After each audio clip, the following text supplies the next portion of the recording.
CP Bhatt ji, आपका हमारे channel में स्वागत है। नमस्कार। बताना चाहेंगे आप कहाँ हैं, कौन सी फिल्म की शूटिंग कर रहे हैं आज? अभी हम अपने हमारे होम टाउन में शूटिंग चल रही है, गोरखपुर में सहारा क्लब में शूटिंग चल रही है। और फिल्म का नाम है द ग्रेट भैया जी, जिसके स्टार हैं देसी स्टार, यूट्यूब के किंग बोल सकते हैं।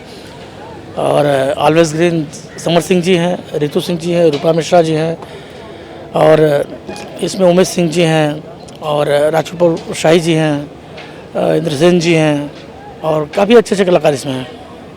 क्या किरदार निभा रहे हैं? इसमें दो सेट से किरदार का हम लोग का। हम समर जी बहुत अच्छे दोस्त हैं। शहर में हम लोग दादागिरी करते हैं, ये थोड़ा सा नेगेटिव साइड है, गुंडा टाइप के हैं, मतलब जैसे होता है आजकल में दोस्तों में होता है। जब गांव में आते हैं तो हम लोग ऑटो चलाने का काम करते हैं। अब मैं उनके हर दुख। तो भैया ये बताइए जो है कि आप गुंडई रियल लाइफ में करते हैं, फिल्म में गुंडई करते हैं? गुंडई हम रही है, बहुत सीधे साधे कलाकार आदमी हैं, तो हमारे गुंडई से हमारा कोई रिश्ता नहीं है।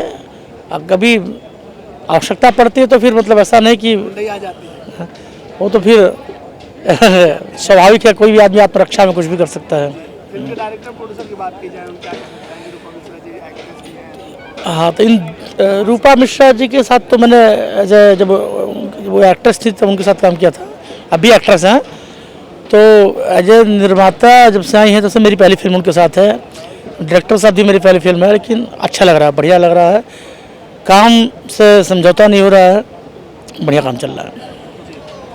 और आपका जैसे किरदार है जो कि है, क्या कहना चाहिए? काफ़ी अलग लुक लिया हुआ है आपने। हाँ, इसमें बहुत अच्छा किरदार है, मतलब कि जॉली दोस्त है और मस्ती करता है, समर सिंह के काफ़ी नज़दीक में है। हर निर्णय हम दोनों लोग मिल के करते हैं, हर सुख दुख में साथ रहते हैं। और जहाँ पे कॉमेडी होती है हम लोग कॉमेडी भी करते हैं, और फिल्म के कुछ अंतराल बाद हम लोग अपना एक्शन भी शुरू करते हैं। डायरेक्टर साहब के बारे में क्या कहना चाहिए? डायरेक्टर साहब के साथ मेरी पहली फिल्म है, लेकिन अच्छा है, मतलब उनकी फिल्म में छोटा भी कलाकार रहता है, उसके साथ वो अच्छा व्यवहार करते हैं। कैसे निकलवाना है उनको पता है, उनका व्यू क्लियर है, मुझे बनाना क्या है। काफ़ी ऊर्जावान है, और जितने अच्छे टेक्निकल साउंड है उतने अच्छे इंसान भी हैं। ये बात करें जो है कि आप एक कॉमेडियन के रूप में स्थापित हैं, पब्लिक आपको बहुत पसंद करते हैं कॉमेडी करना। इसके अलावा आपने अलग अलग किरदार भी किए, तो कभी आपको नहीं लगा कि आप कॉमेडी छोड़ के आपको विलेन कर देते? नहीं, कॉमेडी तो देखिए, क्या मुंबई हम विलन बनने के लिए ही गए थे, लेकिन काम ही नहीं मिला। फिर हम सोचे कॉमेडी करते हैं, तो कॉमेडी करते करते करते मेरी मजबूरी थी कॉमेडी करना, ऐसा नहीं मैं चाहता था। करते करते इसी रोजी रोटी चलना शुरू हुआ, लोगों को पसंद आना शुरू हुआ। धीरे धीरे एज ए कॉमेडियन मैं इस्टेब्लिश हो गया, और लोग मुझे पसंद करने लगे। काफ़ी साल तक कई सौ फिल्में मैंने की एज ए कॉमेडियन। बीच में थोड़ा सा ब्रेक लेके विलन भी करता था, लेकिन कोरोना काल के आसपास 3 साल से तो थोड़ा फिल्मों का ट्रेंड चेंज हुआ, लोग पास फोन करते थे। सीपी जी इसमें कॉमेडी नहीं है, एक्शन मूवी है, ये सिर्फ विलनों पर डिपेंड है। हम कहे चलो ठीक है, अब कॉमेडी हीरो ही कर रहा है, हीरोइन कर रही है, तो हमने थोड़ा सा उनके विलन भी देख लेते हैं, कोशिश करते हैं। पता नहीं पब्लिक मुझे पसंद करे एज ए विलन कि नहीं, तो इसके लिए मुझे बिल्कुल चेंज होना पड़ा। तो एक विलन कई फिल्में की, लेकिन एक अचानक मेरे पास फिल्म आई मुकद्दर का सिकंदर। उसके पहले भी मैंने गर्दा किया था, बहुरानी किया था, और फिल्म की थी रानी बनी ज्वाला में गेस्ट अपीयरेंस में विलन किया था। तो इसमें हमारी इंडस्ट्री के बहुत अच्छे एक्टर इस कैरेक्टर को कर रहे थे, लेकिन एक ये शोमैन कहे जाने वाले संतोष मिश्रा जी, इन्होंने मुझे उस कैरेक्टर को मुझे दिया करने के लिए। जो उसको कर रहे थे, उनके पास डेट की कुछ दिक्कत थी, तो उन्होंने अचानक कहा कि सीपी भाई इस कैरेक्टर को आप कीजिए, शायद अच्छा लगे। तो पहली बात मैं आधा तो मैं वही डिप्रेस हो गया कि कौन कर रहा था, इतने आदमी कर रहा था, मैं करूँगा तो पता नहीं मैं न्याय कर पाऊँगा नहीं। अपने आप को मजबूत किया, उस कैरेक्टर को किया। मुकद्दर का सिकंदर दिनेश लाल जी के अपोजिट था, लोगों ने काफ़ी पसंद किया, अच्छा रहा। फिर लगातार विलन शुरू हो गया, यूपी 64, तेरे तिलक, शोले के ब्याह, गुंजा, कॉमेडी विलन में बापजी आई थी मेरी, और भी लगातार कई फिल्में जो विलन किया। फिर कोरोना काल स्टार्ट हुआ, फिर थोड़ा सा फिर ट्रेंड चेंज हुआ, डिजिटल मार्केट आ गया। अब कॉमेडी में तो कभी कभी थोड़ी सी डबल मीनिंग हो जाती है या कुछ लाउड हो जाता है। जब डिजिटल मार्केट हुआ तो वो फैमिली के लोग ज़्यादा दिखते थे टीवी पे, तो फैमिलियर फिल्में स्टार्ट हो गई। चाहे बिफोर यू ने, चाहे दंगल ने, चाहे जी ने नया ट्रेंड स्टार्ट किया कि फैमिलियर फिल्म है।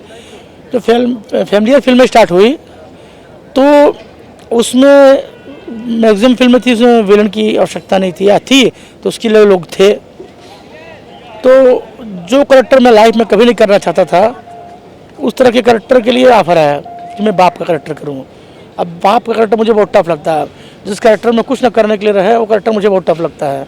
ऐसा नहीं कि मैं एक्टर हूँ तो मैं सब कुछ कर सकता हूँ, तो मुझे भी लगता है कि यार मैं नहीं कर सकता। मुझे खुद लगता था मैं कर ही नहीं सकता हूँ बाप का, और सच में बाप का करेक्टर करना भी नहीं चाहता हूँ। तो फिर लोगों ने मुझे लिया और हीरोइन आई, 2 हीरोइनों के बाप बना। संतोष श्रीवास्तव जी की फिल्म थी प्रेम की नैया राम के भरोसे। मैं एक्सेप्ट नहीं कर पाया कि हम उनके बाप हैं। पब्लिक ने हमको छिछोरे के रूप में देखा है, लड़कियों के साथ फ्लर्ट करते हुए देखा है, मस्ती करते हुए देखा है, रोमांस करते हुए देखा है। तो अब ये कैसे हम देखें कि ये हम मुझे बाप के रूप में कैसे हजम कर पाएगी? नहीं, 2 दिन तक मुझे लगा कि नहीं, मुझे उनको बेटी एक्सेप्ट नहीं कर पाया मैं। तो बड़ा मुश्किल से फिर मुझे उस कैरेक्टर में आने में 2 दिन लगा। फिर मैं किया और लोगों ने बहुत पसंद किया। उस पर लगातार कई फिल्में, अभी दोस्ती मैंने हीरोइन का बाप किया, चला मुरारी हीरो बनना में विशाल सिंह के बाप का कैरेक्टर किया। बहुत राजकुमार पांडे जी की फिल्म है अजय निर्माता, बहुत अच्छी फिल्म है और पूरी फिल्म में बाप बेटे की कहानी है, काफ़ी इंपॉर्टेंट फिल्म है। उसके बाद अभी एक फिल्म और मैंने किया लागी तो से लगन। तो उसके बाद और भी कई फिल्में लगातार बाप का रोल किया। तो मुझे लगा और लोगों ने पसंद किया उसको कि फिर मुझे लगा कि मैं बाप का रोल कर सकता हूँ, लेकिन थोड़ा सा उसमें एफर्ट डालना पड़ता है। बाप का रोल करने में थोड़ा सा उसमें एफर्ट डालना पड़ता है। और फिर मुझे जो मेरा मेन जोनर है कॉमेडी, जो मेरी पहचान है, तो अब जो भी मौका मिलता है बाप का मिलता है, बाप का करते हैं, विलन का मिलता है विलन का करते हैं, और कॉमेडियन है तो मेरा जोनर है, वही मेरी रोजी रोटी है। अपने फैंस ऑडियंस से क्या कहना चाहिए? ऑडियंस से करना चाहेंगे, देखिए क्या कि आप लोग का प्यार मुझे हमेशा चाहिए, हमारी हर फिल्म को चाहिए। आप लोग को ये दिखाना है कि स्टार बड़ा नहीं होता है, फिल्म बड़ी होती है, स्टोरी बड़ी होती है। आप लोग अच्छी फिल्मों को प्रमोट कीजिए, पोस्टर देख के फिल्म में देखने में जाइए, फिल्म के बारे में पता कीजिए। अच्छी फिल्म होती है तो ज़रूर देखिए। तो आपको नए नए कलाकार आपको मिलेंगे, नए नए कलाकारों से आप इंटरटेन करेंगे। और फिल्म छोटी बड़ी जो भी हो, आप उसका निर्णय लीजिए कि फिल्म अच्छी है या ख़राब है। करोड़ों की फिल्म बनती है, आप लोग 50 रुपये में उसका निर्णय ले लेते हैं। साफ़ सुथरी फिल्में बन रही हैं, उसको बढ़ावा दीजिए। सिनेमा हॉल में जाके फिल्में देखिए, यूट्यूब पे फिल्में मत देखिए। और सिनेमा हॉल पे देखेंगे क्योंकि लाखों लोग की रोजी रोटी जुड़ी है सिनेमा से। सिनेमा बनेगा तो अगर 50 लोग काम करते हैं तो 50 में 10-10 परिवार है, 500 लोग हो गए।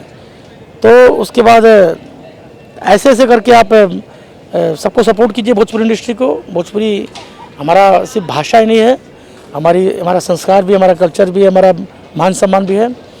और हमारे हर कैरेक्टर को जितना कॉमेडी को प्यार देते हैं उतना विलन को दीजिए, उतना बाप के कैरेक्टर को दीजिए।